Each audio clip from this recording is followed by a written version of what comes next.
მირიან მეფეზე მდებარე ოფისის ავტოსადგომზე ჩვენ გადავიღეთ BMW-ს მარკის ავტომობილი. ეს მანქანა მანამდე ქავთარაძის ქუჩაზე მდებარე თაღლითურ კოლ-ცენტრთანაც ჰქონდა დაფიქსირებული. BMW-თი AK ჯგუფის თანამშრომელი მიშა ბაირამოვი გადაადგილდება.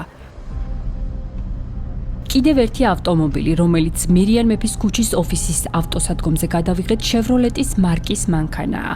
ის მანამდე 2025 წელს ქავთარაძის ქუჩაზე მდებარე ოფისთანაც ჰქონდა დაფიქსირებული.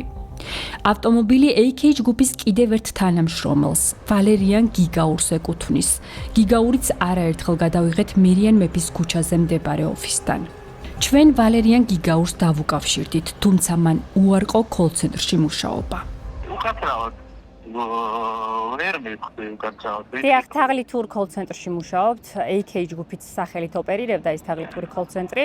ჯერ კიდევ შარშან, როდესაც გავაკეთეთ ჟურნალისტური გამოძიება. არ გვეშლება, გადაღებული ყავხართ ქავთარაძის ქუჩაზე, სადაც მდებარეობდა AK ჯგუფის კოლ-ცენტრი და ახლა მირიან მეფის 68-ში. შეიძლება ჩამოვგზავნდეთ და აგვიხსნათ რა გვეშლება. აი, აქ ვართ დაბლა და გელოდებით.